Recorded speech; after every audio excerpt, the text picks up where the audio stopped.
హనుమాన్ జయంతి ఇలా పూజ చేస్తే అప్పుల బాధలు తొలగిపోయి ఉద్యోగ ధన ప్రాప్తి ఖాయం. ప్రతి సంవత్సరం చైత్ర మాసంలోని శుక్లపక్ష పౌర్ణమి రోజున నిర్వహించే హనుమాన్ జయంతి ఈసారి 2025 ఏప్రిల్ 12 శనివారం నాడు వచ్చింది. ఈ పవిత్రమైన రోజు హిందువులు, హనుమాన్ భక్తులంతా అత్యంత భక్తిశ్రద్ధలతో మారుతిని పూజించి ప్రత్యేకమైన ఉపవాసాలు ఉంటారు. హనుమాన్ చాలీసా పఠించడంతో పాటు రామనామ జపం చేస్తారు. హనుమాన్ జయంతి రోజున బ్రహ్మ ముహూర్తంలో నిద్రలేవాలి. చక్కగా తలస్నానమాచరించి పూజ కోసం శుభ్రమైన దుస్తులు ధరించాలి. సాధ్యమైనంత వరకు ఎర్రటి వస్త్రాలను ధరిస్తే మంచిది. అనంతరం మీ ఇంట్లోని పూజా మందిరంలో ఒక పీటను ఏర్పాటు చేసుకొని దానిపై సింధూరం రంగులో ఉన్న ఒక వస్త్రాన్ని పరచాలి. ఆపై దాని మీద పంచముఖ ఆంజనేయస్వామి చిత్రపటం లేదా ప్రసన్నాంజనేయ స్వామి ఫోటోను ప్రతిష్ఠించుకోవాలి. తర్వాత స్వామి వారికి గంధం, కుంకుమ బొట్లు పెట్టి తమలపాకుల దండను అలంకరించుకోవాలి. వీలైతే తులసి దళాలు కూడా అంజన్న చిత్రపటం దగ్గర ఉంచాలి. అనంతరం స్వామివారి చిత్రపటం దగ్గర ప్రమిదలో నువ్వుల నూనె లేదా ఆవు నెయ్యి పోసి 5 వత్తులు విడివిడిగా వేసి దీపం పెట్టాలి.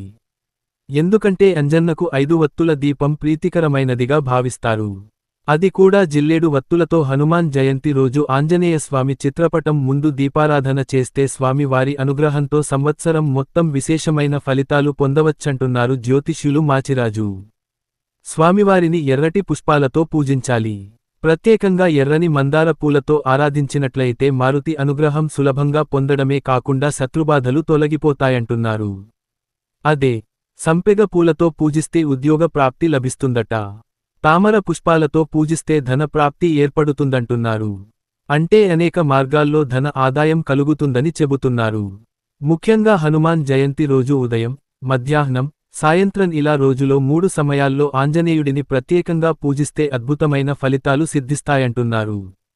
ఉదయం పూట స్వామివారిని తమలపాకులతో ఆరాధిస్తూ బెల్లం ముక్కను నైవేద్యంగా సమర్పించాలి. మధ్యాహ్నం వేళలో హనుమంతుని గంధంతో పూజిస్తూ బెల్లాన్ని ప్రసాదంగా పెట్టాలి.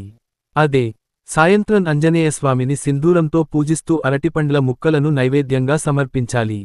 ఇలా హనుమాన్ జయంతి 3 పూటల్లో స్వామివారిని ప్రత్యేకంగా పూజించడం ద్వారా ఆర్థిక, ఆరోగ్య సమస్యలు, కుటుంబ కలహాలు, శత్రుబాధలు తొలగిపోయి బ్రహ్మాండమైన ఫలితాలు లభిస్తాయంటున్నారు. ఉద్యోగ, వ్యాపారాల్లో చక్కగా కలిసివస్తుందంటున్నారు.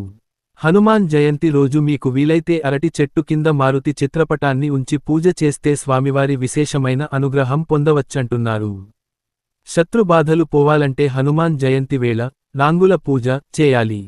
అంటే స్వామి ఫోటో తోక చివరి నుంచి మొదలు వరకు సింధూరంలో బొట్టు మాదిరిగా పెట్టి నమస్కారం